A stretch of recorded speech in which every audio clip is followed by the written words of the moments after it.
الہی تیری چوکھٹ پر بھکاری بن کے آیا ہوں، سراپا فقر ہوں، عجز و ندامت ساتھ لایا ہوں۔ بھکاری وہ کہ جس کے پاس جھولی ہے نہ پیالہ ہے، بھکاری وہ جسے حرص و ہوس نے مار ڈالا ہے۔ تیری چوکھٹ کے جو آداب ہیں میں ان سے خالی ہوں، الہی تیری چوکھٹ پر بھکاری بن کے آیا ہوں، سراپا فقر ہوں، عجز و ندامت ساتھ لایا ہوں۔ دوسری حدیث میں ہے کہ اس آواز کو ہر شخص نے سنا اور لبیک کہا، جس کے معنی ہے کہ میں حاضر ہوں۔ یہی وہ لبیک ہے جس کو حاجی احرام کے بعد سے شروع کرتا ہے۔ جس شخص کی قسمت میں اللہ جل شانہ نے حج کی سعادت لکھی تھی، وہ آواز سے بہروور ہو کر ہوا اور لبیک کہا۔ دوسری حدیث میں آیا ہے کہ جس شخص نے بھی خواہ وہ پیدا ہو چکا تھا یا ابھی تک عالم ارواح میں تھا، اس وقت لبیک کہا، وہ حج ضرور کرتا ہے۔ ایک حدیث میں ہے کہ جس نے ایک مرتبہ لبیک کہا وہ ایک حج کرتا ہے، جس نے اس وقت 2 مرتبہ لبیک کہا وہ 2 مرتبہ حج کرتا ہے، اور اسی طرح جس نے اس سے زیادہ جتنی مرتبہ لبیک کہا اتنے ہی حج اس کو نصیب ہوتے ہیں۔ کس قدر خوش نصیب ہے وہ روحیں جنہوں نے اس وقت دم لبیک کہا ہوگا، 20 حج ان کو نصیب ہوئے ہوں گے۔ دوسری قرآن کی آیت ہے، حج کا زمانہ چند مہینے ہیں جو مشہور و معلوم ہے، یعنی 1 شوال سے 10 ذی الحج تک۔ پس جو شخص ان ایام میں اپنے اوپر حج مقرر کر لے کہ حج کا احرام مان لے، تو پھر نہ کوئی فحش بات جائز ہے اور نہ عدول حکمی درست ہے اور نہ کسی قسم کا جھگڑا زیب ہے، بلکہ اس کو چاہیے کہ ہر وقت نیک کام میں لگا رہے، اور جو نیک کام کرو گے حق تعالی شانہ اس کو جانتے ہیں، ان کو ہر شخص کی ہر بات کا ہر وقت علم رہتا ہے، اس کے موافق اس کو جزا یا سزا دیتے ہیں، اس لیے ان نیکیوں کا بہت بدلہ عطا فرمائیں گے جو ان مبارک اوقات میں کی جائیں گی۔ فائدہ: فحش بات 2 طرح کی ہوتی ہیں، ایک جو پہلے سے بھی ناجائز تھی، اس کا گناہ حج کی حالت میں کرنے سے زیادہ ہو جاتا ہے۔ دوسرے وہ جو پہلے سے جائز تھی، جیسا کہ اپنی بیوی سے بے حجابی کی بات کرنا، حج میں وہ بھی جائز نہیں رہتی۔ اسی طرح حکم عدولی بھی 2 طرح کی ہے، ایک وہ جو پہلے ہی سے ناجائز تھی، جیسا کہ سارے گناہ ان کی معصیت حج کے حالت میں زیادہ سخت ہو جائے گی۔ دوسرے وہ امور جو پہلے سے جائز تھے، اب حج کی وجہ سے ناجائز ہو گئے، جیسے کہ خوشبو لگانا، یہ اب ناجائز ہو گیا۔ ایسے ہی لڑنا جھگڑنا پہلے سے ہی برا ہے، مگر حج میں اور بھی زیادہ برا ہے۔ پورا سفر ہے، زیادہ 25 دن والے حاجی ہیں ہمارے۔ اللہ سے مانگو، اللہ سے ڈرو، ڈرنا ہے اللہ کی ذات سے، سختی نہیں دکھانی، آسانی نہیں مانگنی اللہ سے، اور ایک دوسرے کے ساتھ کوپریٹ کرنا ہے، ایک دوسرے سے احسان کرنا ہے۔ میں آپ کو ایک واقعہ سناؤں۔ 2 صحابی تھے، ایک نوجوان صحابی تھے اور ایک بزرگ صحابی تھے، دونوں نے مل کے کھجوروں کے لیے کاشت کی، تو کھجوروں کو نکال کے جمع کر لیا، ایک بہت بڑا ڈھیر بن گیا، تو انہوں نے اس ڈھیر کو آدھا کر لیا کہ آدھا بزرگوار کا ہو گیا، آدھا نوجوان کا ہو گیا۔ تو نوجوان نے کہا بزرگوں کو کہ آپ اپنی ڈھیری سے ایک ٹوکری بھر کے گھر پہنچا دیں، میں یہاں حفاظت کروں گا، جب آپ آ جائیں گے میں ایک ڈھیری میں سے اپنی ڈھیری میں سے ٹوکری بھروں گا، گھر پہنچا دوں گا، آپ حفاظت کرنا۔ بزرگوار نے کہا بالکل ٹھیک ہے۔ بزرگوار گئے، اپنی ڈھیری میں ٹوکری بھری، گھر پہنچا دی۔ جب واپس آئے تو لڑکا نوجوان لے گیا، تو بزرگوں نے کہا میری ضرورتیں کم ہیں، نوجوان اس کی ضرورتیں زیادہ ہیں۔ اپنی ڈھیری میں تھوڑی سی کھجور اٹھا کے نوجوان کی ڈھیری میں ڈال دی۔ اب نوجوان آیا، وہ بزرگ چلے گئے. نوجوان نے کہا میں تو جوان آدمی ہوں, میں تو اور بھی کاشت کر لوں گا, اور بھی محنت کر لوں گا. بزرگ نہیں کر سکتے بیچارے. تھوڑی سی کھجوریں اٹھائیں, ان کی ڈیری میں ڈال دیں. دونوں کے گھر بھر گئے, کھجوریں ختم نہیں ہوئی. جب حضور صلی اللہ علیہ وسلم پیش ہوئے تو حضور صلی اللہ نے برکت کو ڈال دیا. بھائی یامین صاحب بیان فرما رہے تھے, ایک ساتھ کھانا کھانے کے اندر اللہ پاک نے برکت رکھی ہے. کب برکت رکھی ہے؟ جب جذبہ سب کا کھانے والے کا یہ ہو کہ میرا دوسرا ساتھی زیادہ کھا لے, پھر برکت ہے. اور اگر یہ جذبہ ہو کہ ہم ایک پلیٹ میں سب ساتھ مل کے کھا رہے ہیں کہ میں زیادہ اس میں کھا لوں, تو برکت نہیں ہوگی. پھر الگ کھانے میں برکت ہوگی. پھر 4 آدمی چاروں الگ الگ کھا. ہماری بس ٹرانسپورٹ ہوگی, یا آگے وہ لوگ بیٹھ جائیں جو ضعیف ہیں. اتنی سی بات ہے, کتنا بڑا اجر مل جائے گا آپ کو. پہلے یہ آگے چلے جائیں کھانے کے لیے, پہلے یہ لے لے کھانا, کچھ بھی بات نہیں. اور اللہ پاک نے کسی بات میں یہ نہیں کہا کہ لڑائی جھگڑا نہیں کرنا, کسی بات میں. حج میں کہا رفثا ولا فسوقا ولا جدال فی الحج. حج کے اندر دیکھو لڑائی جھگڑا نہیں کرنا. نہ نماز پڑھتے ہوئے کہیں کہا کہ نماز پڑھو تو لڑائی جھگڑا نہیں کرنا, زکوٰۃ دو تو لڑائی جھگڑا, کہیں نہیں کہا اللہ نے. حج میں پتہ نہیں کیوں غصہ آتا ہے. میں بھی احرام پہن کے جاتا ہوں, مجھے بھی غصہ آ رہا ہے. اس کو برداشت, یہی حج ہے, برداشت کرنا. انشاءاللہ ہم نے جو آپ سے کہا ہے, وعدہ کیا ہے, 100% پوری چیز دیں گے. کوئی کمپرومائز نہیں ہے سروسز کے اندر. انشاءاللہ اللہ کی میسا مدد رہی, کوئی کمی نہیں آنے دیں گے. انشاءاللہ جو اچھی چیز ہوگی وہ آپ کے لیے کریں گے. دعا کرنا آپ کے لیے. اور آپ کو کیا کرنا ہے کہ کہیں آپ کو محسوس ہو کہ ہمیں پوری چیز نہیں مل رہی, تو اس کو برداشت کریں. انشاءاللہ پوری ہوگی. مگر شیطان جو ہے نا, انسان کو ورغلاتا ہے. شیطان دشمن ہے. ہمارا دشمن کون ہے؟ شیطان اور نفس, یہ ہمارے دشمن. اس کی باتوں میں نہیں آنا. یہ وہ سمجھائے گا کہ یاد دیکھو یہ چیز صحیح نہیں ہے, جبکہ وہ صحیح ہو.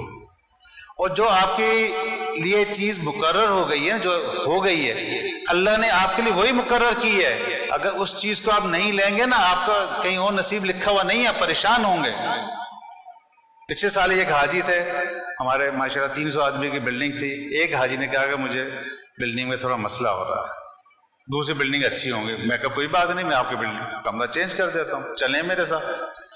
تو میں نے کہا سامنے ہے ہمارا تو پیکج 15 لاکھ کا نہیں, سامنے ہمیں 22 لاکھ روپے کا پیکج ہے, ان کی بلڈنگ اچھی, میرا دوست ہے لاہور کا, اس سے کمرہ لے لیتے ہیں, آؤ چلیں. اور دے دے گا کمرہ. بولے چلو. وہ گئے, میں نے کہا ایک کمرہ چاہیے. بولا ظفر بھائی جو چاہیے لے لو. میں گیا, 2 کمرے دکھائے. بولتا مجھے پسند نہیں آیا. میں کہا اچھا چلو دوسری بلڈنگ دیکھتے ہیں. 2-3 بلڈنگوں میں لا کے دکھائی. میں تاکہ ان کو تسلی ہو جائے کہ جو اللہ نے آپ کے لیے مقرر کیا نا وہ صحیح ہے. سب بلڈنگیں دیکھیں, اس نے فیصلہ کیا میں یہی اچھا ہے. ہاں, جس طرح میں نے آپ کا کمرہ نمبر 10 مقرر کر دیا نا, 10 نمبر مقرر, اللہ نے اسی کے اندر آپ کے لیے اچھائی رکھی ہے. اب 10 کی آپ چابی لے کے جائیں گے نا, اب 11 نمبر کو چیک نہ کریں, نہ 12 نمبر کو چیک کریں. فطرت ہے, میں بھی جاؤں گا نا, میں بھی ایسا کروں گا, 11 نمبر کو چیک کروں گا, پھر 12 کو چیک کروں گا, پھر اپنا کمرہ کمپیئر کروں گا. اگر کمی بیشی ہوگی تو بھاگتا ہوا ہوں گا.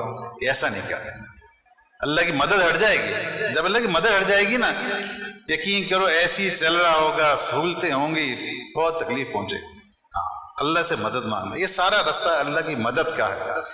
اور میں پہلے عرض کر چکا ہوں, انشاءاللہ ہماری طرف سے کوئی کمی نہیں ہوگی.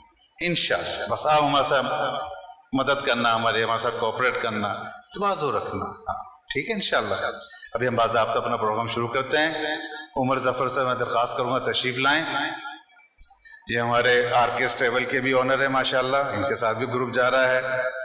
ان کے ساتھ میرے بھائی زاہد بھی ہوتے ہیں, وہ بھی آرکیس ٹریول میں ہوتے ہیں. میں خود ظفر احمد ظفر ٹریول کا آنر ہوں, میں خادم ہوں. میں اسی ہمارا ہاربر ٹریول ہیں, شاہد پرویز صاحب. حسن ظفر میرا بیٹا ہے, وہ اس کے آنر ہیں, وہ آپ کے ساتھ ہوں گے. اور سب کی بلڈنگ ایک ہے, ہم ایک جگہ ہوں گے سارے, کیونکہ گھبرانا نہیں. صحیح, سب کے کمپنیاں الگ الگ ہیں, تو سب کی کمپنیوں سے سب کا کام ہوگا. ظفر کے ساتھ جو جا رہے ہیں وہ میری کمپنی سب چیزیں وصول کریں گے. جو آرکیس ٹریول سے جا رہے ہیں وہ عمر کی کمپنی ہے, میرے بھائی ہے زاہد کی کمپنی, اس کی کمپنی سب کو وصول کریں گے. معاذ بھی ہوتا ہے وہاں. جو ہاربر ٹریول والے ہیں میرے حسن ظفر ہیں, شاہد پرویز صاحب ہیں, عاطف ہیں کشمیر والا, بہت مشہور ایجنسی ہے ہاربر ٹریول, وہ PID سے پیچھے, وہاں سے ہر چیز وصول کریں گے, اپنے ایگریمنٹ سائن کریں گے, سب کچھ کریں گے. کلیئر ہو گیا انشاءاللہ تعالی. اب ہم پروگرام باضابطہ شروع کرتے ہیں. أعوذ بالله من الشيطان الرجيم. بسم الله الرحمن الرحيم. وأتموا الحج والعمرة لله فإن أحسنتم فما استيسر من الهدي ولا تحلقوا رؤوسكم حتى يبلغ الهدي مهله فمن كان منكم مريضا أو به إذى من رأسه ففدية من صيام أو صدقة أو نسك فإذا أمنتم فمن تمتع بالعمرة إلى الحج فما استيسر من الهدي فمن لم يجد فصيام 3 أيام في الحج و7 إذا مسجد الحرام فمن لم يجد فصيام 3 أيام في الحج و7 إذا رجعتم تلك 10 كاملة ذلك لمن لم يكن أهله هازل المسجد الحرام واتقوا الله واعلموا أن الله شديد العقاب. الحج أشهر معلومات فمن فرض فيهن الحج فلا رفث ولا فسوق ولا جدال في الحج وما تفعلوا من خير يعلمه الله وتزودوا فإن خير الزاد التقوى واتقون يا أولي الألباب. ليس عليكم جناح أن تبتغوا فضلا من ربكم فإذا أفضتم من عرفات فاذكروا الله عند المشعر الحرام واذكروه كما هداكم وإن كنتم من قبله لمن الضالين. ثم أفيضوا من حيث أفاض الناس واستغفروا الله إن الله غفور رحيم. صدق الله العظيم. سحر کا وقت تھا معصوم کلیاں مسکراتی تھی ہوائیں خیر مقدم کے ترانے گنگناتی تھی. ابھی جبریل بھی اترے نہ تھے کعبے کے منبر سے کہ اتنے میں صدا آئی عبداللہ کے گھر سے. مبارک ہو شہ ہر دوسرا تشریف لے آئے. مبارک ہو محمد مصطفیٰ تشریف لے آئے. مولایا صلی وسلم دائما ابدا على حبيبك خير الخلق كلهم. مولاي صلي وسلم دائما ابدا على حبيبك خير الخلق كلهم. محمد سيد الكونين والثقلين. محمد سيد الكونين والثقلين والفريقين من عرب ومن أجم. محمد فخر عالم بادشاہ انس و جاں سرور کونین سلطان عرب شاہ عجم. وہ محمد فخر عالم بادشاہ انس و جاں سرور کونین سلطان عرب شاہ عجم.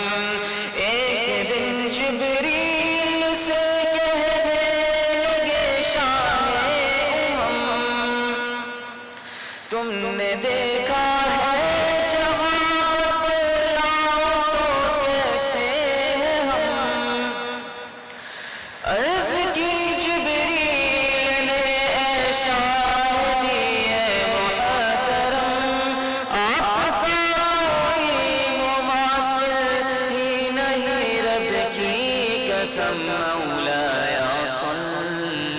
وسلم دائما أبدا على حبيبك خير الخلق كلهم. هو الحبيب الذي ترجى شفاعته، هو الحبيب الذي ترجى شفاعته لكل هول من الأهوال مكتهم. نہ کوئی آپ جیسا تھا، نہ کوئی آپ جیسا ہے، نہ کوئی آپ جیسا تھا، نہ کوئی آپ جیسا ہے. کوئی یوسف سے پوچھے مصطفیٰ کا حسن کیسا ہے. زمین و آسمان میں کوئی بھی مثال نہ ملی. مولاي صلي وسلم دائما أبدا على حبيبك خير الخلق كلهم. سلام اس پر کہ جس کے گھر میں چاندی تھی نہ سونا تھا. سلام اس پر کہ جس نے بے کسوں کی دستگیری کی. سلام اس پر کہ ٹوٹا بوریا جس کا بچھونا تھا. سلام ہے آمنہ کے لال اے محبوب سبحانی. سلام ہے فخر موجودات، فخر نوع انسانی. تیری صورت، تیری سیرت، تیرا نقشہ، تیرا جلوہ، تبسم گفتگو بندہ نوازی خندہ پیشانی. تیرا درد ہو میرا سر ہو، میرا دل ہو، تیرا گھر ہو. تمنا مختصر سی ہے مگر تمہید طولانی. مولاي صلي وسلم دائما أبدا على حبيبك خير الخلق كلهم. مولاي صلي وسلم دائما أبدا على حبيبك خير الخلق كلهم. متی الرحمان سے درخواست کروں گا وہ تشریف لائیں اور حج کیسے کرنا ہے صحیح طریقے سے ہمیں بتائیں. دیکھیں جو علماء کرام ہمیں بتائیں گے وہ صحیح ہوگا. جو کہتے ہیں حج دیکھ کے کرتا ہے نا وہ غلط کرتا ہے. یہ ذہن نشین کر لیں آپ. جو حج دیکھ کے کرتا ہے وہ غلط کرتا ہے. جو علماء کرام سے سیکھ کے کرتا ہے وہ حج صحیح کرتا ہے. الحمدللہ ہمارے ساتھ علماء کرام کی پوری جماعت ہمارے ساتھ. آپ کو کہیں جانے کی ضرورت نہیں ہے. اور علماء کرام سے موازنہ بھی نہیں کرنا کہ آپ نے ایک مسئلہ ایک عالم سے پوچھا نا اس پہ عمل کریں. ایسا نہیں کہ مجھ سے بھی مسئلہ معلوم کر لیا میں تو عالم نہیں ہوں. مثال دے رہا ہوں دوسرے عالم سے موازنہ کرنا ہے پھر ان کو جا کے بتا رہے ہیں آپ کا یہ مسئلہ. آپ نہیں، آپ جس کو صحیح سمجھتے ہیں اس سے اپنا مسئلہ کریں اور اس پہ عمل کر لیں. آپ کامیاب. آپ نے 4 سے مسئلہ معلوم کیا ایک پہ بھی عمل نہیں کریں گے آپ گناہ گار ہو جائیں. دیکھیں ہماری 2 نشستیں ہیں ہماری. آج نشست ہے 28 مئی کو، دوسری 4 جون کو. اس کو ہم نے تقسیم کیا ہے 2 حصوں. آج کی نشست کے اندر ہم ایک بات آپ ذہن نشین کر لیں. ہمارے جتنے حاجی ہیں تینوں کمپنیوں کے وہ حج تمتع کریں گے. کیا کریں گے؟ حج تمتع. اور کوئی حج نہیں کرے. ہم حج تمتع کے متعلق آپ کو یہاں بتائیں گے. ٹھیک ہے. اس کے دوسرے حج افراد وغیرہ کا معلوم ہے مجھ سے پرسنل پہ بات کر لیں. حج تمتع میں یہ ہوتا ہے کہ آپ جب پاکستان سے جائیں گے یا ہمارے حاجی UAE سے یا امریکہ سے جائیں گے سب عمرے کا احرام باندھیں گے، عمرے کی نیت کریں گے، حج کی نیت نہیں کریں گے. کوئی تعلق نہیں حج. ٹھیک ہے. عمرے کی نیت کر کے وہاں جائیں گے، وہاں عمرہ کریں گے. عمرے کے بعد آپ کا حلق ہوگا، آپ عمرے سے باہر آ جائیں گے، نئے کپڑے پہنیں گے، اپنی عبادت شروع کر دیں گے. پھر جب حج آئے گا پھر نئے سرے سے آپ تیاری شروع کریں گے. ٹھیک ہے نا؟ اس کی ایک نئی خوشی ہوتی ہے، اور پھر نئے سرے سے حج کی تیاری کر کے حج کے لیے جائیں گے. یہ حج تمتع ہوتا ہے. تو ہمارے سارے حجاج کرام حج تمتع کریں گے. ایک بات انتظامی امور سے آج ہم عمرہ کیسے کیا جاتا ہے مفتی صاحب یہ بتائیں گے، اور حج کے واجبات اور فرائض کیا ہیں یہ بتائیں گے. اگلی نشست میں مفتی صاحب آپ کو بتائیں گے کہ جو حج کے فرائض اور واجبات کی تفصیل بتائیں گے، اور حج کس طرح کرنا ہے، 5 دن کے اندر کیا چیزیں ضروری ہیں، کن چیزوں کا خیال رکھنا وہ بتائیں گے. اور ساتھ کے مدینہ شریف کے لیے زیارت کے لیے آپ کو کی تفصیل بتائیں گے اگلے پروگرام. اس میں آپ کا اتنا ہی محدود ہے. انتظامی امور کے اندر میں آپ کو یہ بتاؤں گا کہ جو پاکستان سے ہمارے حاجی جا رہے ہیں، کراچی سے حاجی جا رہے ہیں، ان کو کس چیز کی کن چیزوں کا خیال رکھنا ہے جہاز میں سوار ہونے کے لیے، اور جو باہر ملکوں سے جا رہے ہیں ان کو کس چیز کا خیال رکھنا ہے. ہم جدہ ایئرپورٹ تک آج پہنچا دیں گے. اگلی نشست میں جدہ ایئرپورٹ پہنچنے کے بعد کہ پورا حج کیسے کرنا ہے، مدینہ کیسے جانا، وہ میں اگلے ترتیب بتاؤں گا انشاءاللہ. ٹھیک ہے انشاءاللہ. آپ ساتھیوں سے گزارش ہے تھوڑا سا قریب تشریف لے آئیں، مہربانی ہوگی. مستورات سے بھی گزارش ہے کہ آپس میں جتنا مل جل کر بیٹھیں گی تو زیادہ فائدہ ہوگا. پہلے جسم جڑتے ہیں، پھر اللہ دلوں کو بھی جوڑ دیتا ہے. اور ویسے بھی یہ دینی مجلس ہے، اور دینی مجلس کے آداب میں سے ہے طلب کے ساتھ بیٹھنا، توجہ کے ساتھ بیٹھنا، دھیان کے ساتھ بات کو سننا. جتنی توجہ، طلب، دھیان ہوگی اس کے بقدر اللہ رب العزت دل میں بھی بات اتاریں گے، اور عمل کے وقت میں عمل کی توفیق بھی اللہ عطا فرمائیں گے. جو ساتھی کھڑے ہیں یہ بھی اگر بیٹھ جائیں گے، یہ جو کیمرے والے ساتھی ہیں یہ بھی بس اپنا کام کر کے بیٹھ جائیں تاکہ معاملہ زیادہ متاثر نہ ہو، یکسوئی برقرار رہے، خلل واقع نہ ہو. درود شریف پڑھ لیں. اللہم صلی علی محمد وعلی آل محمد کما صلیت علی ابراہیم وعلی آل ابراہیم انکا حمید مجید. اللہم بارک علی محمد وعلی آل محمد کما بارکت علی ابراہیم وعلی آل ابراہیم انکا حمید مجید. رب اشرح لی صدری ویسر لی امری واحلل عقدۃ من لسانی یفقہوا قولی. رب زدنی علما سبحانک لا علم لنا الا ما علمتنا انک انت العلیم الحکیم. آپ سب حضرات کو، مردوں کو، مستورات کو میری طرف سے حج مبارک. اللہ رب العزت ہم سب کے حج کو آسان بھی فرمائے اور قبول بھی فرمائے. یہ اللہ کی بہت بڑی نعمت ہے، بہت بڑی نعمت. حج کی سعادت، حج کی توفیق کا ملنا، حج کا ادا کرنا، یہ اتنی بڑی نعمت ہے کہ ساری دنیا کی نعمتیں مل کر اس کا مقابلہ نہیں کر سکتی. اور ایک بات اور عرض کر دوں، یہ نعمت بلا استحقاق ہے. ہر ایک اپنے بارے میں یہ سمجھے اور سمجھتا رہے کہ نہ میں اس قابل تھا نہ اس قابل ہوں، نہ اس کا مستحق تھا نہ مستحق ہوں.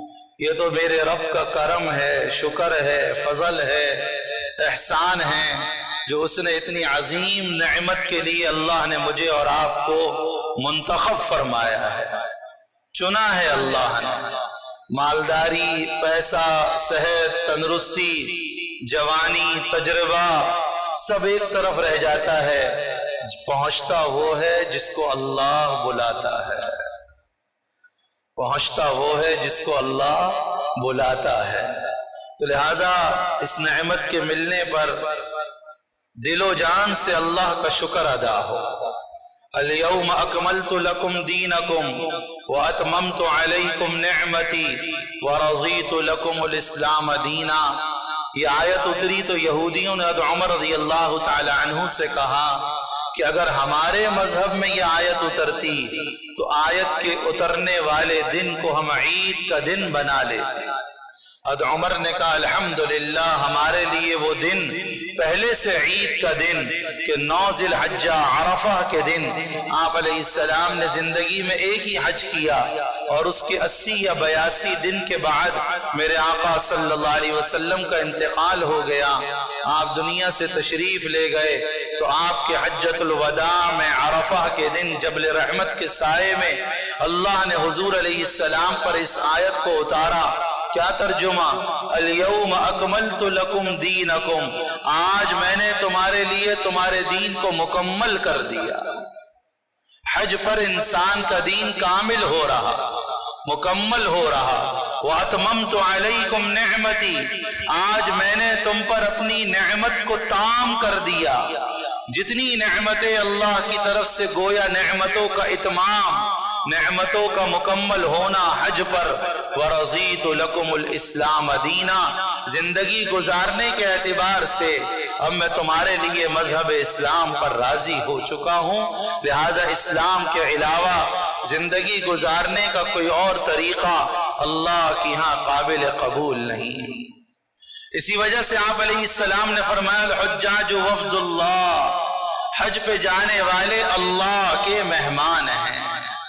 کس کے مہمان ہو بھائی؟ اللہ کے۔ گروپ والے تو اپنی ذمہ داری اور اپنا فرض سمجھیں گے، آپ حضرات کی خدمت کرنا۔ سعودیہ والے بھی لکھتے ہیں کہ ہم حاجی ہمارے مہمان، ہم ان کے خادم، لیکن میں نے اور آپ نے کیا سمجھنا ہے کہ ہم کس کے مہمان؟ اللہ کے مہمان۔ الحجاج وفد اللہ، مہمان نوازی کیا ہے؟ گھر سے نکلتے ہی شروع، کہ گھر سے نکلنے تک، گھر واپس پہنچنے تک حاجی جو دعا مانگے گا اللہ کہتا ہے قبول ہی قبول ہے۔ ان دعوہ اجابوہ، جو دعا مانگو گے میں قبول کروں گا۔ وَإِنِ اسْتَغْفَرُوهُ غُفِرَ لَهُ، جس کے لیے مغفرت طلب کرے گا حاجی ان سب کی مغفرت کر دی جائے۔ اس لیے اپنے مقام کو سمجھنا، اپنے مرتبے کو سمجھنا، اپنی حیثیت کو سمجھنا کہ ہم اللہ کے بلانے پر وہاں جا رہے ہیں، اللہ کی نظر انتخاب پڑی ہے، ہم اللہ کے مہمان ہیں۔ یہ عشق کا سفر ہے، یہ محبت کا سفر ہے، یہ اللہ کو پا لینے کا سفر ہے، یہ اس رب کو راضی کر لینے کا سفر ہے، یہ اس روٹھے رب کو منانے کا سفر ہے، یہ اس کے خزانوں کو لوٹنے کا سفر ہے، یہ اس کے پاس سے سب کچھ حاصل کرنے کا سفر ہے۔ کہ اللہ کے نبی علیہ السلام نے ایک حدیث میں دعا دی اور ایک حدیث میں خوشخبری سنائی کہ یغفر للحاج ولمن استغفر له الحاج۔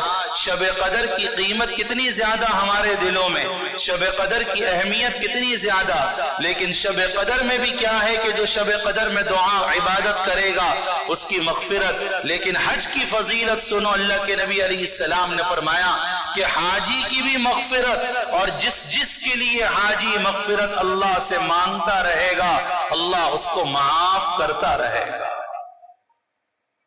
یغفر للحاج ولمن استغفر له الحاج۔ اور ایک حدیث میں آپ نے دعا دی، اے اللہ حاجی کی مغفرت فرما دے، اور جس کے لیے حاجی مغفرت طلب کرے اس کو بھی اے اللہ معاف فرما دے۔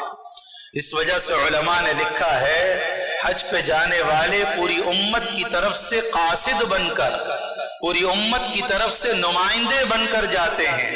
پاکستان کی حکومت چین میں، امریکہ میں، کسی ملک میں اپنی وفد ایک جماعت بھیجتی ہے، وہ وفد، وہ جماعت جا کر جو معاہدہ اس ملک سے کرتے ہیں وہ معاہدہ پوری پاکستان کی 23 کروڑ عوام پر نافذ اور لاگو ہوتا یا نہیں ہوتا؟ آپ سب اپنا حج کرنے نہیں جا رہے، اپنی حیثیت کو پہچانو۔ پورے 1.25 کروڑ مسلمانوں کی طرف سے 30-35 لاکھ حاجی اللہ کے در میں نمائندہ بن کر پہنچتے ہیں، جو اللہ سے امت کے حق میں فیصلہ کرا لیں گے اللہ امت کے حق میں وہ فیصلہ کر دے گا۔ اللہ سے امت کی مغفرت مانگنی ہے، اللہ سے امت کی ہدایت مانگنی ہے، اللہ سے امت کے حالات کی بہتری مانگنی ہے، تو اس وجہ سے حج بہت اہتمام سے، بڑے فضائل، آپ علیہ الصلوۃ والسلام نے فرمایا الحج المبرور لیس لہ جزاء الا الجنہ، حج مبرور ہو گیا، مقبول ہو گیا، اس کا بدلہ اللہ کے یہاں جنت کے علاوہ کچھ نہیں ہے۔ اب حج میں سفر ہے، سفر میں کچھ نہ کچھ مشقت، انسان کے مزاج کے خلاف کچھ نہ کچھ بات ہو ہی جاتی ہے، پھر 30-35 لاکھ کا مجمع، ساری چیزیں، اس وجہ سے ابھی سے 2 دعاؤں کا اہتمام شروع کر دیں، اور وہ دونوں دعائیں آپ علیہ الصلوۃ والسلام نے سکھائی ہیں۔ انتظامی اور ظاہری طور سے تو ماشاءاللہ سارا مجمع حج کی تیاری، بیگ بنا لو، کپڑے بنا لو، کرنی چاہیے، لیکن اس سے زیادہ ضروری کہ دعائیں ابھی سے شروع ہو جائیں، فکر ابھی سے شروع ہو جائے۔ پہلی دعا میرے آقا صلی اللہ علیہ وسلم نے کیا سکھائی کہ جو حج یا عمرے کا ارادہ کرے اسے چاہیے کہ وہ اللہ سے یہ مانگے کہ اے اللہ اس پورے سفر کو اور پورے سفر کی تمام عبادات کو اور تمام ارکان اور مناسک کی ادائیگی کو میرے لیے آسان بنا دے۔ کیا کر دے بھائی میرے لیے؟ آسان۔ اس لیے عرض کروں گا اپنے تجربے، اپنے ہنر، اپنے پیکج، اپنی سہولیات، اپنے ہوٹلنگ پر بھروسہ نہیں، اللہ سے ہر وقت آسانی مانگتے رہنا۔ آسانی اس کے لیے ہوگی جس کے لیے اللہ آسانی کرے گا۔ آزمائش اور مشقت کا اصول سمجھ لیں کہ کبھی بھی کسی موقع پر انسان اللہ کو اپنی جرت نہ دکھائے کہ میں بڑا مشقت برداشت کرنے والا، میں بڑا بہادر، میں بڑا ایسا، میں بڑا ویسا، میں تو جوان، میں تو تجربے کار۔ یہ چیزیں اللہ کو پسند نہیں ہیں۔ اللہ کو انسان ہر موقع پر اپنی عاجزی دکھائے، اپنی انکساری دکھائے، اپنی بے بسی اور بے کسی دکھائے، اور کیا کہ اللہ میں آزمائش کے قابل نہیں، میں مشقت کے قابل نہیں، میں مصیبت برداشت کرنے کے قابل نہیں، میں تکلیف برداشت کرنے کے قابل نہیں، میرے لیے اس کو آسان کر دے۔ پہلی بات۔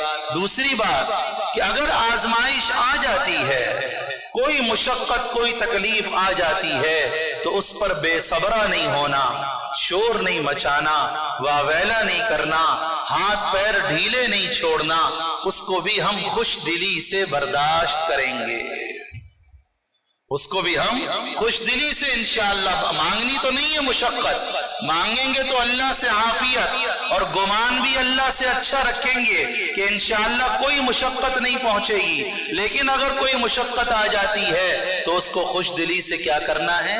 برداشت۔ کہ صبر کے بھی بڑے فضائل ہیں۔ ایک حدیث صرف سنا دیتا ہوں کہ آپ علیہ السلام نے فرمایا اللہ نے مؤمن بندے کا اپنے پاس بہت اونچا مقام مقرر کیا ہوا ہوتا ہے، لیکن اس کا عمل ذرا کمزور ہوتا ہے، اس کا عمل اس قابل نہیں ہوتا کہ اسے اونچا مقام دلوا سکے۔ اللہ اسے تھوڑی بہت مشقت بھیج کر اس کو صبر کرنے والا بناتا ہے، اور اس تھوڑے سے صبر کے بدلے میں اللہ اس کو اس اونچے مقام کے قابل بنا دیتا ہے۔ تو ہمیں نہیں پتا، عسیٰ ان تکرہوا شیئا وہو خیر لکم، شاید تم ایک چیز کو ناگوار سمجھ رہے ہو، وہ تمہارے حق میں اچھی ہو، اور ایک چیز کو تم اچھا سمجھ رہے ہو، وہ تمہارے حق میں بری ہو۔ واللہ یعلم وانتم لا تعلمون، اللہ جانتا ہے تم نہیں جانتے۔ اسی ضمن میں ایک اور بات عرض کرنا چاہتا ہوں۔ آسانی ہم نے اللہ سے مانگنی ہے تو اپنا تھوڑا سا یہ دماغ اور عقل جو اللہ نے دیا ہے، اس کو استعمال کر کے اپنے لیے آسانی کی صورتیں خود بھی پیدا کرنی ہوں گی۔ یہ بات میں کس لیے کہہ رہا ہوں؟ چونکہ وہاں رش ہوتا ہے، دیکھا دیکھی میں ہم اپنے آپ کو خود ہی مشقت میں ڈال رہے ہوتے ہیں۔ سارے حجر اسود کا بوسہ دے رہے ہیں، میں بھی گھس جاؤں، کیوں مشقت میں ڈال رہے ہو اپنے آپ؟ عورتیں بھی گھس رہی ہیں، عورتیں تو یہ حرام کام کر رہی ہیں مردوں سے اختلاط کر کے، اور بیچاری ہلکان ہو رہی ہیں، کیوں مشقت میں ڈال رہے ہو اپنے آپ؟ میں اول وقت میں جمرات کو جا کے کنکری مار لوں جب بے پناہ رش ہے، کیوں اپنے آپ کو آپ مشقت میں ڈال رہے ہیں؟ جب سہولت شریعت نے دی ہے تو اس کو اختیار کریں. اور ایک حدیث سن لیں, سارے اصول آپ کو پتہ چل جائیں گے کہ ما خیر النبی صلی اللہ علیہ وسلم بین امرین الا اختار ایسرہما ما لم یکن اسما واذا کان اسما کان ابعد الناس منہ. کہ میرے آقا صلی اللہ علیہ وسلم کے بارے میں آتا ہے, آپ علیہ السلام کو جب بھی دو باتوں میں اختیار دیا جاتا تو آپ ان میں سے آسانی والے پہلو کو اختیار کرتے تھے جب تک کہ وہ گناہ نہ ہوتا. وَإِذَا كَانَ اسْمًا, ہاں اگر وہ گناہ کی چیز ہوتی, سہولت میں اگر گناہ, تو پھر آپ اس سے بہت دور چلے جاتے تھے. تو اس لیے انسان تھوڑا سا سوچے کہ میرے لیے, میری بیوی کے لیے, میری پورا گروپ کیا کر رہا ہے یہ مت دیکھو, پورے لوگ کیا کر رہے, پورے ہزار لاکھ آدمی کیا کر رہے, نہیں. ہم آسانی اور سہولت والے پہلو کو تلاش کریں. بلا وجہ اپنے آپ کو مشقت میں ڈالنا یہ پسندیدہ امر نہیں ہے. یہ اللہ کیا پسندیدہ, اللہ کو ہم اپنی جرت دکھا رہے ہیں. اللہ کو آج ہی کہتا ہے جی میں عرفات میں جبل رحمت پہ جاؤں گا, واپس آئے گا نہ اسے خیمہ ملنا ہے, نہ گروپ ملنا ہے, نہ بس ملنی ہے, اب تنہا اکیلا پریشان. جی میں تو مسجد نمرہ جاؤں گا خطبہ سننے کے لیے. وہ 8-10 کلومیٹر کا عرفات کا میدان, سارا جو دعاؤں کا وقت تھا وہ آنے اور جانے میں اور تھکنے میں اس نے لگا دیا. تو اس لیے دیکھا دیکھی کا یا شوق کا پورا کرنے کا نام دین نہیں ہے, ماننے کا نام دین ہے, اتباع کا نام دین ہے. تو جہاں شریعت ہمیں سہولت دے رہی اس سہولت کو اختیار کرو. میں آپ کو ایک موٹی سی مثال دے دیتا ہوں. سفر میں 2 رکعت نماز پڑھنے کا حکم ہے. ایک انسان کہتا ہے جی میں تو بڑا باہمت, میں تو 4 پڑھوں گا. امام اعظم ابو حنیفہ رحمۃ اللہ علیہ کے نزدیک گناہگار ہے, اس کی 4 بھی نہیں ادا ہوں, چونکہ اس نے اللہ کی دی ہوئی رخصت کو قبول نہیں کیا. تو پہلی بات اللہ کے نبی نے کیا دعا سکھلائی کہ اللہ اس کو میرے لیے کیا بنا دے بھائی, آسان. اور ہم نے بھی کچھ اپنے لیے آسانیاں پیدا کرنی ہوں گی. دوسری دعا آپ علیہ السلام نے سکھلائی جس کا ہم ابھی سے اہتمام بھی کریں اور اس کی فکر بھی بہت زیادہ کریں کہ اے اللہ میری طرف سے اس کو قبول فرما لے, میری طرف سے اس کو یسرہ لی وتقبلہ منی. اے اللہ آسانی کا معاملہ فرما اور قبول فرما لے. قبولیت کے لیے جہاں اور بہت ساری چیزیں ہیں, وہاں ایک بنیادی بات قبولیت کے نقطے کے طور پر عرض کرنا چاہتا ہوں کہ قبولیت کی پہلی شرط اور قبولیت کے لیے پہلی چیز اخلاص ہے. کیا ہے بھائی؟ اخلاص. اخلاص کا کیا مطلب؟ صرف اللہ کی رضا کے جذبے سے عمل کرنا, بار بار اپنی نیتوں کو ٹٹولتے رہنا, بار بار اپنی نیتوں کو درست کرتے رہنا. اور اخلاص کے لیے بہت ضروری کیا ہے؟ اخلاص کے لیے بہت ضروری چیز اپنے عمل کو چھپانا, نہ کہ چھاپنا. فرق سمجھ رہے ہیں نا آپ؟ موبائلوں سے چھپ رہے عمل, تصویروں سے ظاہر ہو رہا ہے.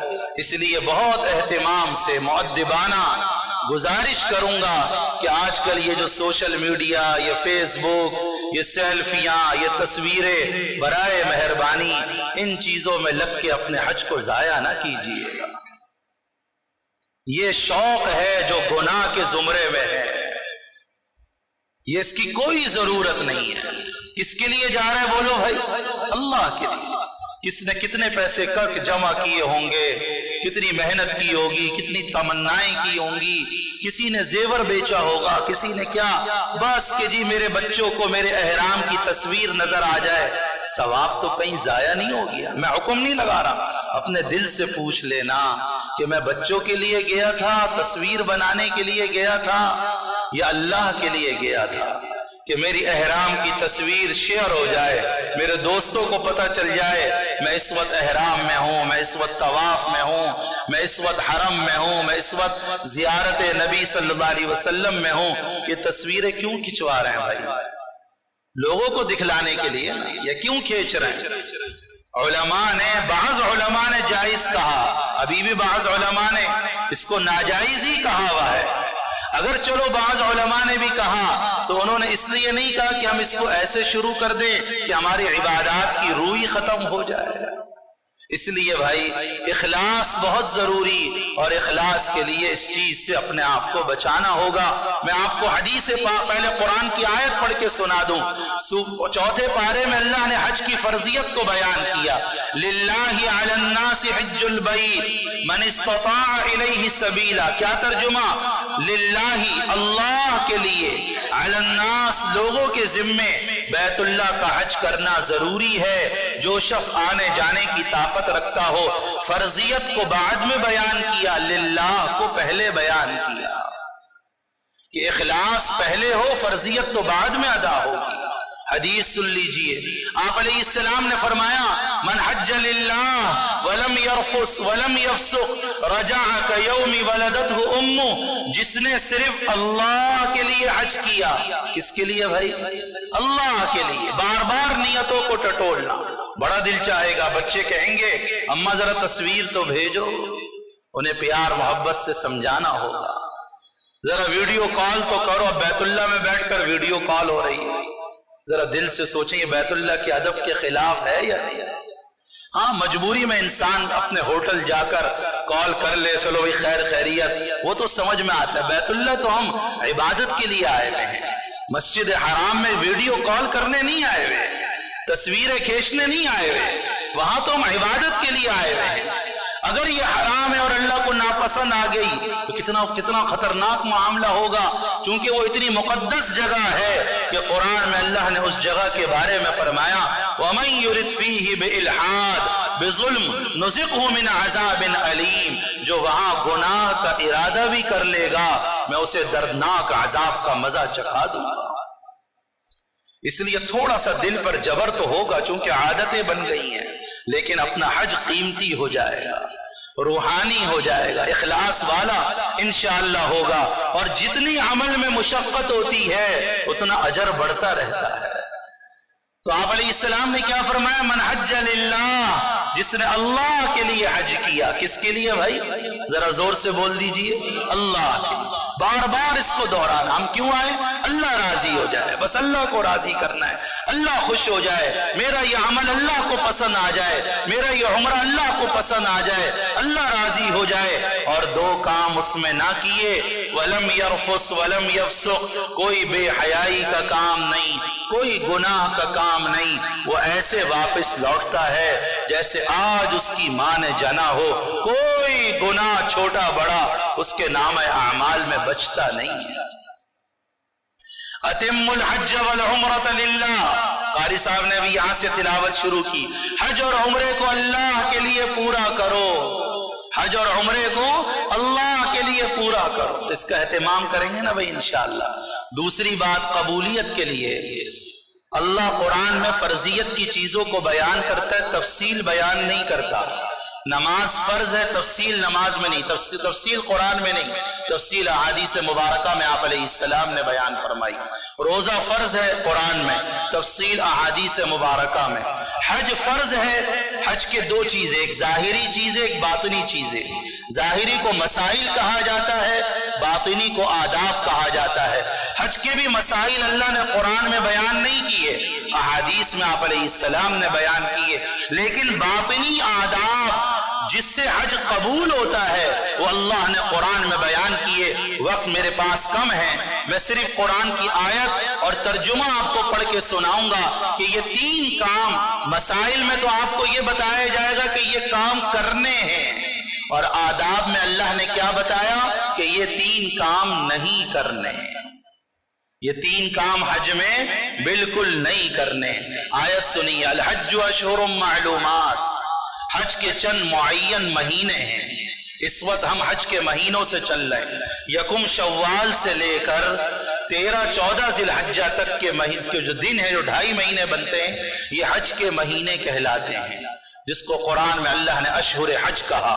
فمن فرض، چونکہ پہلے لمبے لمبے سفر ہوتے تھے مہینوں کے دنوں کے، تو شوال سے حج کے قافلے جانا شروع ہو جاتے تھے. فمن فرض فیہن الحج، اللہ نے کیا فرمایا؟ جو ان 3 مہینوں میں حج کو اپنے اوپر لازم کر لے تو وہ 3 کام بالکل نہ کرے. نیت کرتے ہیں نا انشاءاللہ کہ وہ 3 کام تو ہم نے بالکل نہیں کرنے. پہلا کام لا رفثا، دوسرا کام لا فسوقا، تیسرا کام لا جدال فی الحج. رفث کا ترجمہ کسی بھی قسم کا فحش یا بیہودہ کام حج میں اس کی گنجائش نہیں. آنکھوں سے غلط چیز کو دیکھنا جس کو بدنظری کہتے ہیں، زبان سے کوئی بیہودہ گفتگو نکالنا یا کوئی بے حیائی پر مشتمل کام کرنا، اللہ کہتا ہے پہلی چیز حج میں یہ بالکل ختم. اب تھوڑی سی تفصیل اس کی یہ ہے، ہمارے ذہنوں میں شیطان نے یہ پٹی پڑھا دی کہ جی حج میں کوئی پردہ وردہ نہیں ہے، یہاں سب بہن بھائی ہیں، کوئی پردہ وردہ نہیں. ایک گروپ کی عورتیں خواتین بس میں کمروں میں، اور سب سے زیادہ مشکل تو طواف میں پیش آتی ہے. ہم کیا سمجھتے ہیں جی یہ سب بہن بھائی ہیں، کوئی پردہ نہیں. کسی شریعت میں یہ مسئلہ نہیں لکھا ہوا، کسی قرآن میں، کسی حدیث میں، کسی فقہ کے میں یہ مسئلہ نہیں لکھا ہوا. حج میں بھی پردہ ہے، بلکہ زیادہ پردہ ہے. چونکہ پہلی بات اللہ نے حج میں کیا کی؟ لا رفث، کوئی بے حیائی کا کام حج میں نہ کرنا. طواف کرنا ہے مرد اور عورت اکٹھے، لیکن مردوں کی ذمہ داری ہے کہ اپنے آپ کو عورتوں سے ٹچ ہونے سے بچانا ہوگا. عورتوں کی ذمہ داری ہے کہ مردوں کے مجمع میں گھسنا نہیں ہے تاکہ کوئی بے حیائی کا کام نہ ہو. عورتیں یہ سمجھتی ہیں کہ یہاں بہت سی باپردہ خاتون جو عام طور پہ چہرہ ڈھانکتی ہیں وہاں جا کے چہرے کھل جاتے ہیں، وہ سمجھتی ہیں یہاں پردہ نہیں. ایسی بات نہیں، پردے کا حکم پورے سفر میں برقرار. جہاز میں ایئر ہوسٹس ان سے بھی پردہ ہے. ہم احرام پہنے ہوئے ہوتے ہیں اور ان سے گپ شپ لگا رہے ہوتے ہیں، یہ حرام ہے، یہ ناجائز. آپ کو ان سے کھانا لینا ہے نظر نیچی کر کے لے لیں، بات دیکھنے کی اجازت نہیں. ہم احرام کی حالت میں ہیں. بد نظری سے سب سے زیادہ بچنا. آپ نے فضائل حج میں قصہ پڑھا ہوگا کہ ایک عورت پر نگاہ پڑ گئی، زور سے غیبی تھپڑ پڑا کہ میرے گھر میں آ کر میرے غیر کو دیکھتا ہے. اللہ کو برداشت ہے، اللہ بہت غیور ہے، لہذا بد نظری سے بہت بچنا. دوسرا کام لا فسوقا، کسی قسم کے گناہ کی، غیبت گناہ، جھوٹ گناہ، چغلخوری گناہ، اس قسم کے تمام گناہوں سے پورے حج کے سفر میں انشاءاللہ بچنا ہے. کوئی غیبت نہیں کرنی. آج ہی تھوڑے دن عبادت کرتا ہے، پھر اس کے بعد پاکستان کیسا، عمران خان کیسا، نواز شریف کیسا، غیبت شروع ہو گئی. ساتھیوں کی غیبت، گروپ لیڈروں کی غیبت، نہیں، یہ گناہ ہے. شیطان بڑے گناہ کروائے گا. کیا ہے جی عبادت کر کے تھک گئے، اب کچھ گپ شپ ہو جائے، وہ گپ شپ آہستہ آہستہ غیبت کی طرف، چغلخوری کی طرف، دنیا کی باتوں کی طرف نکل گئی. کیا ہو گیا؟ فسوق ہو گیا. جبکہ اللہ نے کیا کہا تھا؟ لا فسوقا، حج میں کوئی گناہ کا کام نہیں کرنا. زبان اور آنکھوں کو قابو کر لو، انشاءاللہ بہت سارے گناہوں سے بچ جائیں گے. کن 2 اعضاء کو؟ ایک زبان کو قابو کر لیں اور ایک نگاہ کو قابو کر لیں، بہت سارے گناہوں سے بچ جائیں گے. تیسری چیز اللہ نے کیا فرمایا؟ لا جدال فی الحج، حج میں کسی قسم کا جھگڑا نہیں ہے. اور جھگڑے کے بڑے مواقع ہیں وہاں. بات بات پر شیطان غصہ دلائے گا، اور کچھ نہیں تو بیوی پر غصہ آ جائے گا. آپ نے بیوی سے ایک جگہ طے کی کہ بھئی یہاں تم نے ملنا ہے. ظاہر ہے دونوں کام الگ، دونوں کی راستے الگ الگ ہو جاتے ہیں. واپسی میں یہاں ملیں گے، واپسی میں وہ ملی نہیں. کیوں نہیں ملی؟ شرطوں نے ہٹا دیا وہاں سے، 1 منٹ ٹکنے نہیں دیتے وہاں پر پولیس والے. اب آپ پریشان ڈھونڈ رہے ہیں بیوی کو، جیسے ہی ملی ایسا غصہ اس پر نکالا، سارا حج ختم کر دیا. میری تو بیوی ہے، اس پر غصہ نہیں کروں گا تو کس پر؟ نہیں، جھگڑا نہیں کرنا کسی سے، چاہے وہ آپ کی بیوی کیوں نہ ہو، چاہے وہ آپ کا روم میٹ کیوں نہ ہو. کمرے کا ساتھی، آپ کو نیند آ رہی ہے، اس نے موبائل پر بات شروع کر دی. آپ عبادت میں تھکے ہارے آئے تھے سونے کے لیے، اس نے بچوں سے زور زور سے، آپ کو بڑا غصہ آ رہا ہے. نہیں، قابو کرنا ہے اسے، پیار محبت سے. بھائی دیکھو میرے سونے کا وقت ہے، اگر آپ باہر جا کر بات کر لیں گے تو کتنا اچھا ہوگا. لا جدال فی الحج، حج میں جھگڑا بالکل نہیں. نیت کرتے ہیں نا انشاءاللہ. آپ علیہ السلام سے صحابہ نے پوچھا تھا یا رسول اللہ حج کی نیکی کیا ہے، حج کی خوبی کیا ہے؟ آپ نے 3 باتیں ارشاد فرمائی، اس کا ہم سب نے اہتمام کرنا ہے انشاءاللہ. لین الکلام، گفتگو کا انداز نرم. دوسری چیز اطعام الطعام، لوگوں کو کھانا کھلانا. گروپ والے آپ کو کھلائیں گے، آپ وہاں جا کر غربا کو کھلاؤ، فقراء کو کھلاؤ. صرف کھانے کا جذبہ نہ ہو، کھلانے کا بھی جذبہ بہت اچھا جذبہ ہوتا ہے، بڑا قیمتی جذبہ ہوتا ہے. تیسری چیز افشاء السلام، سلام کو پھیلاؤ، سب کو عام، سب کو سلام کرو، سب کو سلام کرو، سب کو سلام کرو. نیت کرتے ہیں نا انشاءاللہ. اور اگلی بات اللہ نے پھر بتائی، وما تفعلوا من خیر یعلمہ اللہ، جو بھی تم خیر کا کام کرو گے اللہ اس کو جانتا ہے، وہ اللہ کے علم میں ہے. اللہ کو بتلانے کے لیے جتلانے کی ضرورت نہیں ہوتی، اللہ کو ساری باتوں کا علم ہے. تو یہ حج کے کچھ میں نے فضائل اور سفر کے آداب بیان کیے. اللہ رب العزت نے جو سفر کی توفیق عطا فرمائی، اس سفر میں ہم نے 3 عبادتیں ادا کرنی ہیں. کتنی عبادتیں؟ نمبر 1 عمرہ، نمبر 2 حج، اور نمبر 3 مسجد نبوی صلی اللہ علیہ وسلم کی حاضری، روضہ اقدس صلی اللہ علیہ وسلم کی زیارت. یہ بھی بہت بڑی عبادت ہے. تو 3 عبادتیں اس سفر میں ادا ہوں گی انشاءاللہ. ویسے تو بنیادی طور پر یہ حج کا سفر کہلاتا ہے، لیکن اس میں اللہ نے ہمیں ایک چانس اور دیا، ایک موقع دیا جس سے ہم فائدہ اٹھا رہے ہیں. اور تمتع، جیسے ابھی ظفر صاحب بتا رہے تھے، لفظ تمتع کیا لفظ ہے؟ تا میم تا عین. تمتع کا عربی میں ترجمہ ہوتا ہے فائدہ اٹھانا، نفع اٹھانا. اس حج کو حج تمتع کیوں بولتے ہیں؟ کہ سفر تو یہ ہے حج کا، لیکن اللہ نے ہمیں اس سفر میں ایک زائد عبادت کا فائدہ اٹھانے کی توفیق عطا فرما دی اور اس کی اجازت دے دی. اس وجہ سے اس کا نام کیا پڑ گیا؟ تمتع. کہ ایک سفر فائدے دو، نفع دو، فائدہ اٹھانا. تمتع کا کیا ترجمہ؟ فائدہ اٹھانا. اب یہاں سے جتنے بھی حاجی جائیں گے یا جو حاجی باہر سے آئیں گے، جیسے بھائی ظفر نے فرمایا کہ وہ حج تمتع کی نیت کرتے ہیں. تمتع میں کیا ہوتا ہے کہ یہاں سے جاتے ہوئے یا جو جہاں سے جا رہا، جب وہ احرام پہنے گا تو صرف عمرے کا احرام باندھے گا، اس میں کہیں بھی حج کا نہ زبان سے ذکر ہوگا اور نہ دل میں اس کی کوئی احرام باندھتے وقت نیت ہوگی. اگرچہ دل میں یہ تو ہے کہ ہم حج کرنے جا رہے ہیں، لیکن احرام کے وقت حج کا نہ زبان سے تذکرہ کرنا ہے نہ دل میں اس کا خیال لے کر آنا ہے. اب میں آپ کو عمرے کے بارے میں چند باتیں بتاتا ہوں. عمرہ 4 چیزوں کے ادا کرنے کا نام ہے. نمبر 1 احرام، بولیے. نمبر 2 بیت اللہ کے ارد گرد 7 چکر لگانا جس کو طواف بولتے ہیں. کیا ہے دوسرا؟ بولیے طواف. نمبر 3 صفا مروہ 2 پہاڑیاں ہیں اور اب ان پہاڑیوں کے صرف نشانات ہیں، ان نشانوں کے درمیان دوڑنا، 7 چکر لگانا جس کو سعی بولا جاتا ہے. صفا مروہ کے درمیان 7 چکر لگانا اس کو کیا بولا جاتا ہے؟ سعی. جب یہ 3 کام ہو جائیں اس کے بعد سر کے بال اس طرح سے مڑوانا، اس کو حلق بولتے ہیں. کیا بولتے ہیں؟ حلق. اور عورتیں اپنے بال قینچی سے کاٹیں گی، اس کو قصر بولا جاتا ہے. تو عمرے کا چوتھا کام حلق یا قصر.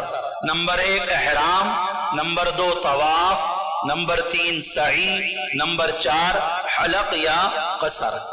یہ 4 کام جس نے کر لیے اس کا عمرہ انشاءاللہ ادا ہو جائے گا.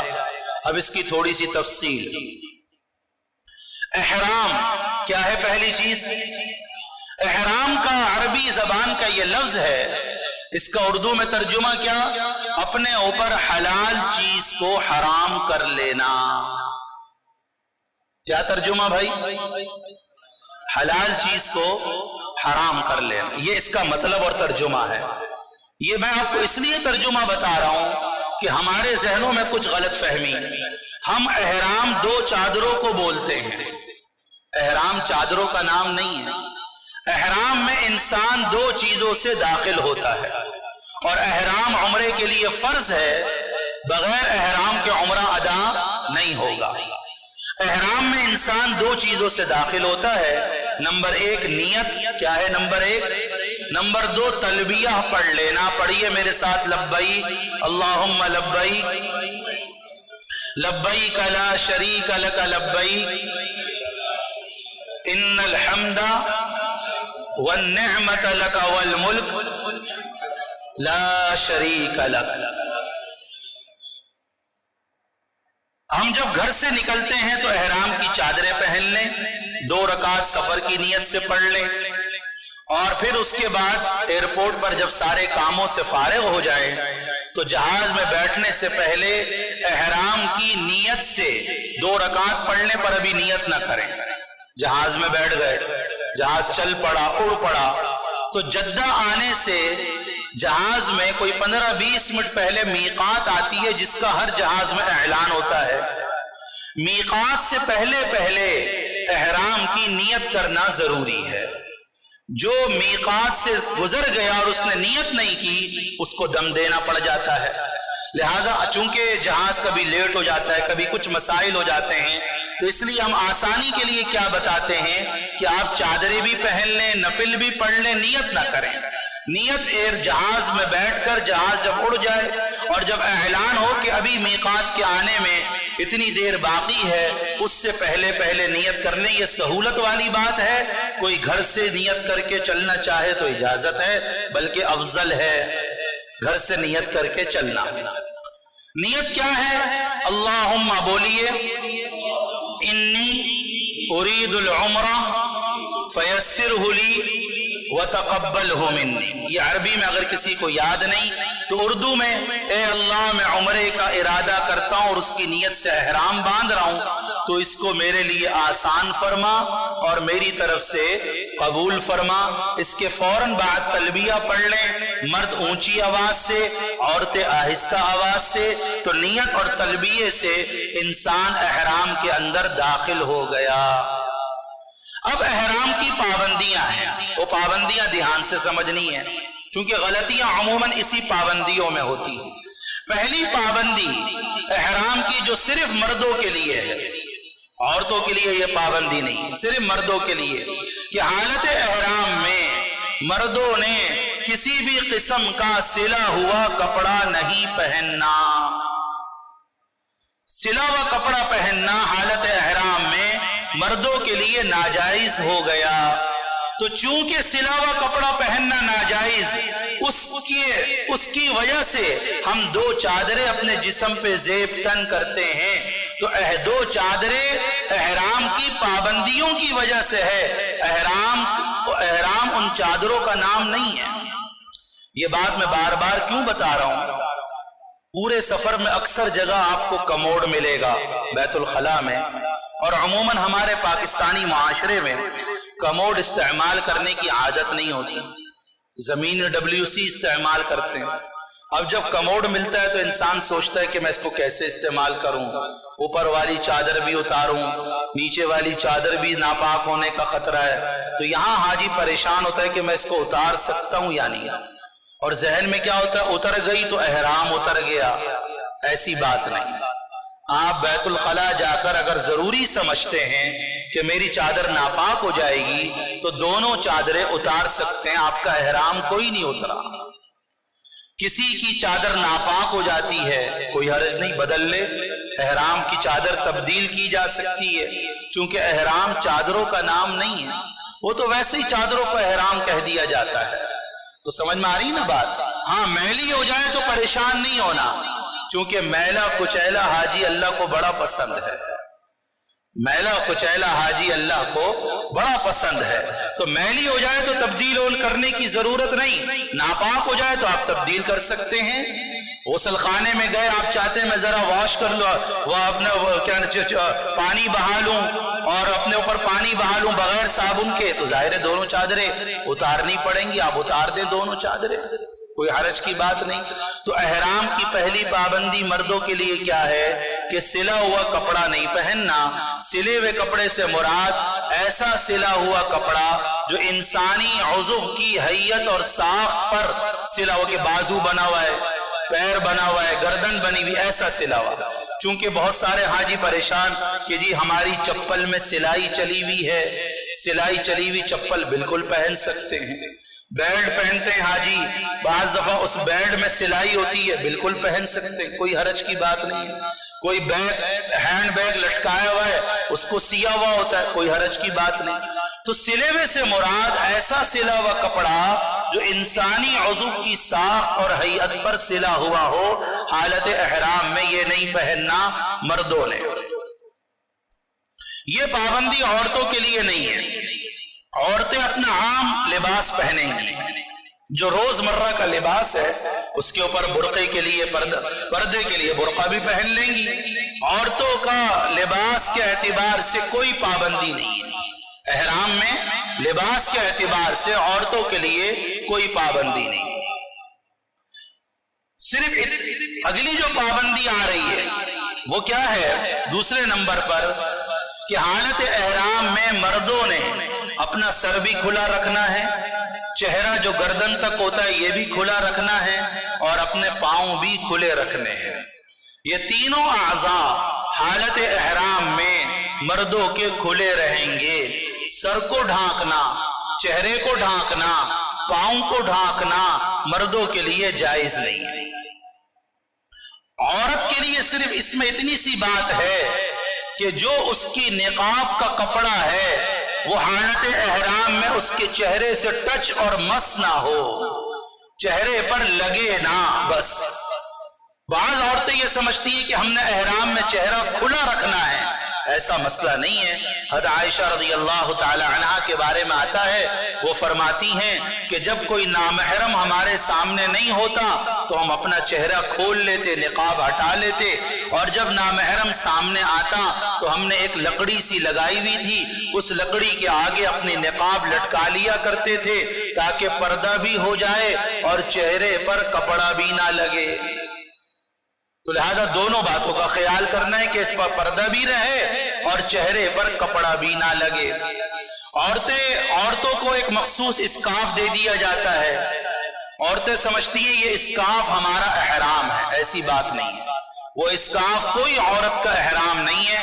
وہ اسکارف پہنے نہ پہنے، عام دوپٹہ پہن لے، نقاب لگا لے، اس کا احرام کی اسکارف پہننے کی کوئی پابندی نہیں ہے. لہٰذا ان دو پابندیوں سے گویا عورتیں مستثنا. صرف اتنا خیال کرنا ہے عورتوں نے کہ حالت احرام میں ان کے کپڑے پر، ان کے چہرے پر ان کا نقاب کا کپڑا نہ لگے. سمجھ میں آ گئی بھائی بات سب کو؟ اچھا، مردوں کو میں نے کہا کہ پاؤں کھلا رہے. اب چپل پہننی ہے. چپل ایسی پہنی جائے جس میں انگلیوں کے پیچھے کی جو ہڈی ہے، یہ ہڈی جس کو بولتے ہیں، جس کو ابھری ہوئی ہڈی بولا جاتا ہے، ابھری ہوئی ہڈی کا اکثر حصہ کھلا رہے، تھوڑا سا حصہ چھپ جائے. اب ہمارے ذہنوں میں آج کل ایک بات بیٹھ گئی، بھی 2 پٹی والی چپل پہننی ہے. اب 2 پٹی والی چپل مارکیٹ میں ایسی بھی آ گئی جس کا پٹا اتنا چوڑا پٹا ہے، وہ 2 پٹی والی، وہ پٹی نہیں ہے، وہ پٹا ہے. اس کو پہن کر تو پورا پیر آپ کو چھپ جائے گا. تو مقصود 2 پٹی نہیں ہے، مقصود یہ ہے کہ چپل ایسی ہو جس سے پاؤں کی ابھری ہوئی ہڈی کا اکثر حصہ کھلا رہے، اور بہتر یہ ہے کہ وہ پیچھے سے بند بھی نہ ہو. بہتر یہ، چونکہ بند والی چپل میں علماء کا اختلاف چل رہا ہے. بعض علماء کہتے ہیں کوئی حرج نہیں، بعض علماء کہتے ہیں جائز نہیں. تو بہتر میں نے آپ کو بتا دیا کہ بہتر یہ کہ وہ پیچھے سے بند بھی نہ ہو. تو پاؤں کی یہ جو اوپر والی ہڈی ہے اس کا اکثر حصہ کھلا رہے. چاہے آج کل ایسی چپل بھی آ رہی جس کی صرف انگلیوں کے پاس پٹی ہوتی ہے، باقی پیچھے کا سارا، وہ 2 پٹی والی نہیں ہے، لیکن مقصد اس سے حاصل ہو رہا ہے. وہ صرف ایک ہی پٹی اس کی انگلیوں کے پاس ہے، مقصد اس سے حاصل ہو رہا ہے. تو 2 پٹی متعین نہیں ہے.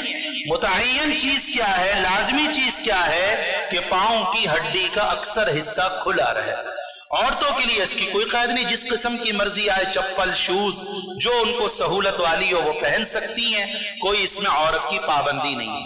تیسری پابندی حالت احرام میں یہ ہے کہ حالت احرام، یہ پابندی مردوں اور عورتوں دونوں کے لیے، حالت احرام میں کوئی خوشبو والی چیز استعمال نہیں کرنی. اس کی تفصیل سن لیں. خوشبو، پرفیوم، سینٹ، خوشبو والا میک اپ، خوشبو والا پاؤڈر، خوشبو والی کریم، خوشبو والی لپسٹک، خوشبو والا صابن، خوشبو والا تیل، خوشبو والا تمباکو، خوشبو والا پان، خوشبو والی الائچی، حالت احرام میں یہ تمام چیزیں کسی نے بھی استعمال نہیں کرنی، نہ مردوں نے نہ عورتوں نے. ہر قسم کی خوشبو سے اپنے آپ کو بہت دور رکھنا ہے.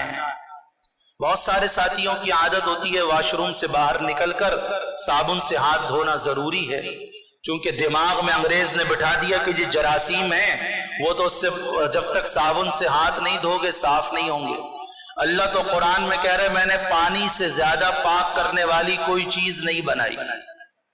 سب سے زیادہ پاک کرنے والی چیز پانی. اسی وجہ سے کیا کہا، اگر پانی کے علاوہ کوئی اور چیز پاک کرنے والی ہوتی تو وضو غسل میں اللہ اس کے استعمال کا حکم دیتا. وضو میں کہا ہے اللہ نے صابن استعمال کرو، غسل میں کہا ہے اللہ نے، چونکہ پانی سے آپ اچھے طریقے سے دھو لیں. یہ ذہن ہٹا لیں کہ جی صابن جب تک نہیں ہوگا جراثیم ختم نہیں ہوں گے، یہ ذہن ہٹا لیں. اچھے طریقے سے پانی کو دھو لیں، سارے جراثیم ختم ہو جائیں گے. اب حاجی بیچاروں کی عادت ہوتی ہے وہاں جا کر ایئرپورٹوں پہ صابن، جہازوں میں صابن، ہوٹلوں میں صابن، لکوڈ پڑا ہوا ہے، شیمپو پڑا ہوا ہے. اب عادت سے مجبور بھول گئے، دونوں ہاتھ خوشبو والے صابن سے دھو لیے، دم دینا پڑ جاتا ہے. حدود حرم میں ایک جانور ذبح کرنا پڑ جاتا ہے، لہذا خوشبو والا صابن، شیمپو، کوئی چیز حالت احرام میں استعمال نہیں کرنی. کریم بعض دفعہ کوئی لگانے کی ضرورت پڑ جاتی ہے، ایسی کریم جس میں خوشبو نہ ہو. اور آج کل بغیر خوشبو کے صابن مل رہے ہیں، کسی کو عادت ہے مجبوری ہے اس کو استعمال کر لے، کوئی حرج کی بات نہیں ہے. لیکن ایک بات بتا دوں کہ حج میں احرام میں کسی قسم کی زینت یا خوبصورتی اللہ کو پسند نہیں ہے. کسی قسم کی صفائی ستھرائی کو اختیار کرنا، اللہ تو کہتا ہے میلا کچیلے میرے پاس آؤ، یہ اللہ کو زیادہ پسند ہے. خیر، تو یہ پابندی مردوں اور عورتوں دونوں کے لیے. چوتھی پابندی حالت احرام میں مردوں اور عورتوں دونوں کے لیے کہ جسم کے کل 20 ناخن ہوتے ہیں. ناخن نہ کاٹنے ہیں، نہ تراشنے ہیں، نہ انگلی، نہ ہاتھ سے یوں توڑنے، نہ اس کو دانتوں سے کاٹنا ہے. اگر کاٹ لیا تو اس کو بھی صدقہ وغیرہ دینا پڑتا ہے. پانچویں پابندی حالت احرام میں مردوں اور عورتوں دونوں کے لیے کہ جسم کے سر کے بالوں سے لے کر پیر کے ناخن تک جسم کے کسی بھی حصے کے بال نہ کاٹنے ہیں، نہ جھاڑنے ہیں، نہ کوئی ایسا انداز اختیار کرنا ہے کہ زور سے وضو میں داڑھی مل لیں اور اس سے بال جھڑ رہے ہیں. کوئی ایسا انداز بھی اختیار نہیں کرنا. عورتوں سے کہا جاتا ہے کہ وہ اسکارف سر پر پہن لیں. وہ اسکارف ان کا وہ نہیں ہوتا، احرام نہیں ہوتا. بعض خواتین اس میں غلطی کیا کر بیٹھتی ہیں کہ وہ اس اسکارف کو احرام سمجھ کر اسی پر مسا کر رہی ہوتی ہیں کہ یہ تو اترنا ہی نہیں ہے، حالانکہ ان کا مسا ہی نہیں ہوا. مسا تو سر پر ہے، کپڑے پر تو نہیں ہے. وضو کے وقت میں وہ اپنے سر کا جو اوڑھنی ہے وہ اس کو اتاریں گی، سر پر مسا کریں گی. وہ اسکارف صرف اس لیے، اوڑھنی صرف اس لیے، جو سر کی اوڑھنی اس لیے پہنائی جاتی ہے چونکہ عورتوں کے بال سر کے زیادہ ہوتے ہیں، نازک ہوتے ہیں، ٹوٹنے سے محفوظ رہیں. صرف اس لیے ان کو اوڑھنی اڑوائی جاتی ہے، وہ ان کے احرام کا حصہ نہیں ہے. اگر کوئی عورت نہیں باندھتی تو کوئی حرج کی بات نہیں. چھٹی پابندی مردوں اور عورتوں دونوں کے لیے کہ حالت احرام میں میاں بیوی والے تعلقات، جس کو جنسی تعلقات کہا جاتا ہے، شہوت والے تعلقات، ابتدائی تعلقات بھی حرام، انتہائی تعلقات بھی حرام. ابتدا بوس و کنار وغیرہ شہوت سے ہاتھ پکڑ لینا یہ بھی جائز نہیں، اور انتہائی تعلقات بھی حالت احرام میں حرام. رش ہے، تحفظ کے خاطر بیوی کا ہاتھ پکڑ سکتے ہیں، شہوت کی نیت سے نہیں، شہوت کے ساتھ، جنسی جذبات کے ساتھ نہیں، رش کے تحفظ کے خاطر پکڑا جا سکتا ہے. تو یہ پابندی ہے. ساتویں پابندی حالت احرام میں حرم کے کسی جانور کا شکار نہیں کرنا، وہاں کوئی درخت گھاس وغیرہ نہیں کاٹنی.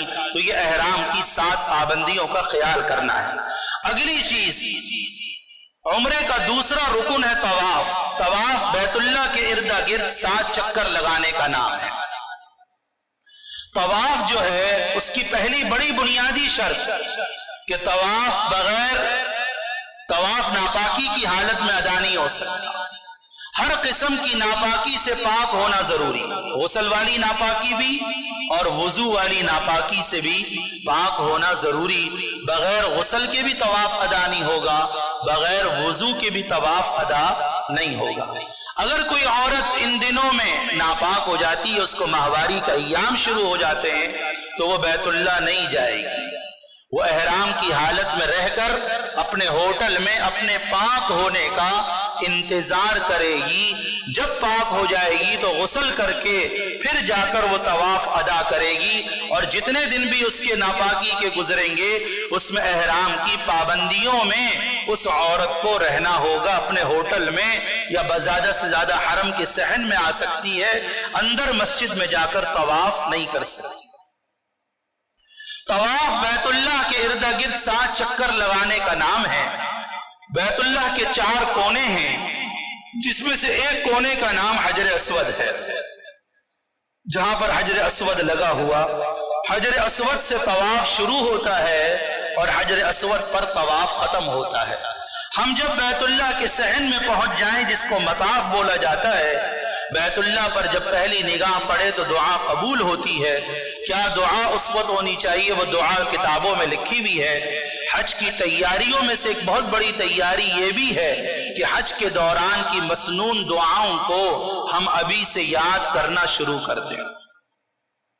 چونکہ دعا کا پڑھنا اور ہے، اس کا مانگنا اور ہے. ہم یہ اطمینان نہ رکھیں کہ ہم کتابوں میں دیکھ کر پڑھ لیں گے. وہ دعا پڑھنا ہوتا ہے. دعا پڑھنے کا حکم نہیں ہے، دعا کے مانگنے کا حکم ہے. عربی میں یاد نہیں ہوتی، اردو میں یاد کر لیں. اللہ کو زبان کا محتاج تھوڑی ہے. اللہ تو دل کی کیفیت کو دیکھتا ہے کہ کس تڑپ کے ساتھ دعا مانگی جا رہی ہے. تو لہذا ان دعاؤں کو یاد کر لیں. جب ہم دعا مانگ کر فارغ ہو جائیں تو مرد حضرات پہلا کام طواف کرنے سے پہلے اصطباع کا کریں گے.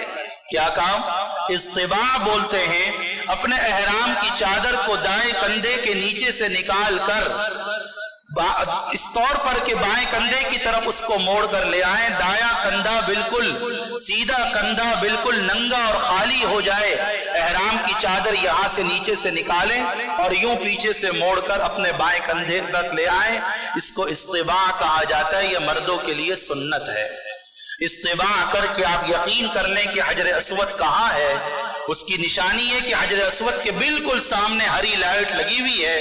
اس ہری لائٹ کی طرف اگر آپ کی کمر ہوگی تو آپ کو یقین ہو جانا چاہیے کہ آپ کا منہ حجر اسود کے سامنے ہے.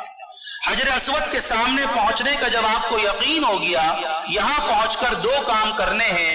ایک استقبال اور ایک استلام.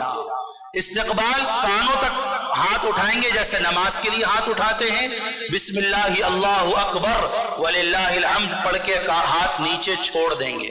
اس کے بعد ذرا سا رخ اپنا تھوڑا سا سیدھا کریں گے اس طور سے کہ بیت اللہ آپ کے الٹے ہاتھ کی طرف آئے، اور اس طور پہ ذرا سا رخ کر کے اپنے دونوں ہاتھ حجر اسود کی طرف سینے کی تک اٹھا کر گویا یہ نیت کریں گے کہ میں اپنے ہاتھ حجر اسود کو رکھ رہا ہوں. حجر اسود کو براہ راست حالت احرام میں بوسہ بھی نہیں دینا، براہ راست ہاتھ بھی نہیں رکھنے، چونکہ خوشبو اس پر لگی ہوئی ہوتی ہے. تو لہٰذا ہم نے استلام کرنا ہے کہ دونوں ہاتھ سینے کے بالمقابل اٹھا کر گویا حجر اسود کی طرف اشارہ کیا آپ نے کہ میں نے ہاتھ حجر اسود کی طرف پر رکھ کر ان دونوں ہاتھوں کو چومنا ہے. بسم اللہ اللہ اکبر لا الہ الا اللہ وللہ الحمد والصلاة والسلام علی رسول اللہ پڑھ کر آپ نے گھوم جانا ہے پورا اس طور پر کہ بیت اللہ آپ کے الٹے ہاتھ کی طرف آ جائے. اس طور سے آپ نے بیت اللہ کے ارد گرد 7 چکر لگانے ہیں. حجر اسود سے رکن یمانی تک اگر اور دعائیں یاد نہ ہو تو تیسرا کلمہ پڑھتے رہیں، اور رکن یمانی سے حجر اسود تک ربنا آتنا فی الدنیا حسنہ وفی الآخرۃ حسنۃ وقنا عذاب النار